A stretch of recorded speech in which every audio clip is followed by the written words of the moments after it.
mengenai niat tukar, jelas kita sudah Bank Indonesia memiliki strategi yang cukup kuat ya untuk mengawal nilai tukar baik dari sisi fundamental, dari sisi pasar, yang tentunya teman-teman bisa melihat selama ini langkah-langkah kita memperkuat strategi tukar, baik kalau kita lihat kita masih cukup kompetitif baik secara jangka pendek maupun dalam jangka panjang sesuai dengan fundamental.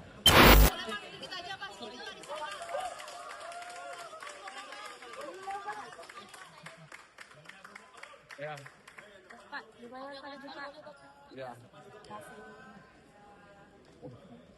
Boleh responnya Pak, tadi dalam sesi tanya jawab dan paparan tadi ditambah ada respon dari anggota setelah dijalani proses fit and propernya, apa yang muncul sejauh ini prosesnya Pak? Ya, alhamdulillah saya dipercaya atau mendapatkan kesempatan untuk bisa fit and proper, dan tadi kondisi sangat bagus, sangat kondusif. Pertanyaan-pertanyaan dari anggota Dewan juga sangat tajam dan juga sangat bagus untuk merefleksikan semua memiliki concern yang sama terhadap bagaimana upaya kita untuk mendorong perekonomian kita dengan yang tumbuh lebih tinggi, berdaya tahan dan juga inklusif.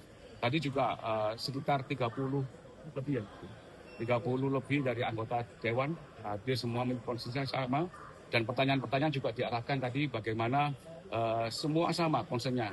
Strategi-strategi untuk mendorong pertumbuhan, strategi-strategi untuk menjaga ekonomi tetap berdaya tahan dan mengembangkan inklusivitas di dalam perekonomian. Dan saya merasa menyampaikan pandangan yang saya rasa juga align dengan fakta bahwasanya memang perekonomian kita bisa didorong untuk lebih geliat lagi dan juga dengan tetap menjaga stabilitas di dalam makroekonomi. Termasuk yang paling banyak pertanyaannya masalah depresiasi nilai tukar rupiah. Itu sejauh mana kalau kemudian Anda terpilih menjadi deputi gubernur bisa memperbaiki ya, kalau nilai tukar rupiah kita? Mengenai nilai tukar, jelas kita sudah Bank Indonesia memiliki strategi yang cukup kuat ya untuk mengawal nilai tukar baik dari sisi fundamental, dari sisi pasar, yang tentunya teman-teman bisa melihat selama ini langkah-langkah kita memperkuat strategi tukar, baik kalau kita lihat kita masih cukup kompetitif baik secara jangka pendek maupun dalam jangka panjang sesuai dengan fundamental. Selesai itu. Soal pencalonan deputi gubernur BI ini kan yang jadi sorotan adalah soal independensi BI ke depannya. Nah, sebagai calon deputi, bagaimana caranya Bapak untuk tetap menjaga independensi BI ke depannya agar tidak diintervensi oleh pemerintah, Pak? Ya, insya Allah konteks independensi itu harus dimaknai secara utuh, bahwasanya kita itu berada dalam konteks independensi tapi di dalam interdependensi. Jadi kita nggak mungkin di dalam suasana atau kompleksitas permasalahan yang kita hadapi ini kita bekerja sendiri, nggak mungkin gitu.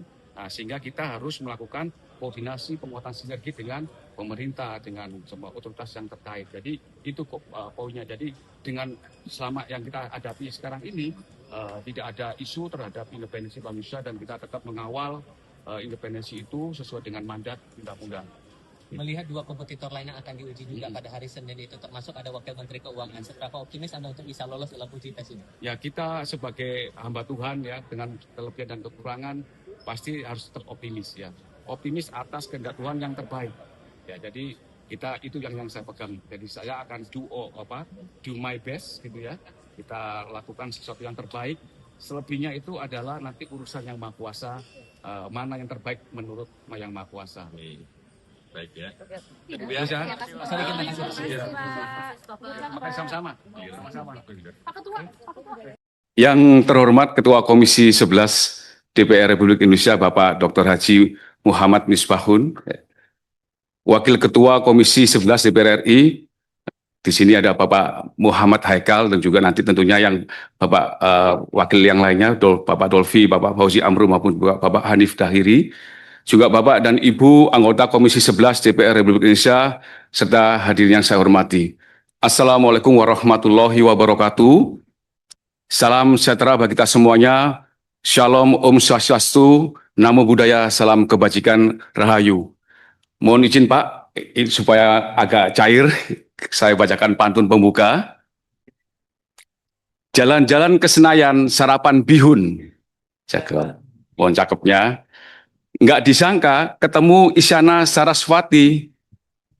Yang terhormat Ketua Dewan Bapak Muhammad Misbahun, Izinkan saya serukan gagasan visi misi membangun ekonomi negeri. Terima kasih.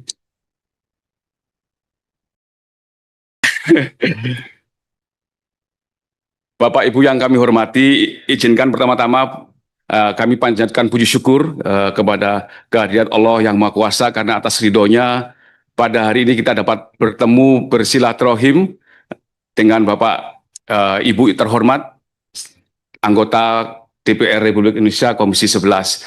Saya mengucapkan terima kasih atas kesempatan yang diberikan oleh Bapak Pimpinan serta Bapak Ibu anggota Dewan Komisi 11 DPR RI dalam rangka menyampaikan gagasan dan visi sehubungan dengan pencalonan saya sebagai Deputi Gubernur Bank Indonesia. Kesempatan yang diberikan kepada saya merupakan amanah dan kepercayaan Gubernur Bank Indonesia dan juga Presiden Republik Indonesia yang telah mengusulkan saya sebagai salah satu calon anggota Dewan Gubernur. Dalam forum yang mulia ini, izinkan saya menyampaikan gagasan kebijakan dengan tema besar memperkuat sinergi, mendorong pertumbuhan ekonomi lebih tinggi, berdaya tahan, dan inklusif untuk Indonesia maju. Tema ini kami pandang sangat strategis dan relevan karena sejalan dengan arah kebijakan pemerintah serta aspirasi seluruh masyarakat Indonesia guna mewujudkan Indonesia maju dan mampu keluar dari jebakan pendapatan menengah atau middle income trap yang hingga saat ini masih menjadi tantangan. Untuk mencapai pertumbuhan ekonomi yang lebih tinggi dan berkelanjutan, diperlukan penguatan stabilitas makroekonomi keuangan sebagai prasyarat fundamental sehingga proses transformasi ekonomi dapat berlangsung secara sehat dan memberikan manfaat yang merata bagi seluruh lapisan masyarakat. Slide berikutnya kami sampaikan, ini sedikit aja filosofi leluhur kita, sangkan paraning dumadi, yaitu kesadaran akan asal dan tujuan bahwa keberadaan kita, keberadaan lembaga kita, keberadaan bangsa kita adalah dengan tujuan untuk mencapai kemaslahatan secara luas. Jadi ini adalah kita tentunya memiliki purpose di dalam hidup kita, dalam konteks kita beribadah kepada Yang Maha Kuasa dengan keseimbangan nilai, spirit, dan tindakan serta tujuan akhir.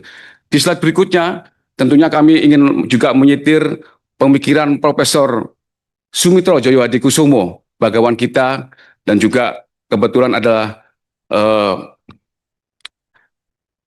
almarhum ekonom yang terkenal, yang tetap relevan hingga saat ini, bahwa masalah pokok ekonomi Indonesia ialah bagaimana membangun suatu perekonomian nasional yang kuat berdasarkan kekuatan sendiri dan memajukan kesejahteraan rakyat banyak. Pemikiran itu menegaskan pentingnya membangun fondasi ekonomi yang kokoh, bertumbuh pada kekuatan domestik dan berorientasi pada peningkatan kesejahteraan masyarakat. Dalam konteks ini, dan pertumbuhan ekonomi tidak hanya diukur dari capaian angka, tetapi juga dari kualitasnya dalam memperkuat struktur ekonomi nasional dan memperluas kemakmuran pertumbuhan yang tinggi.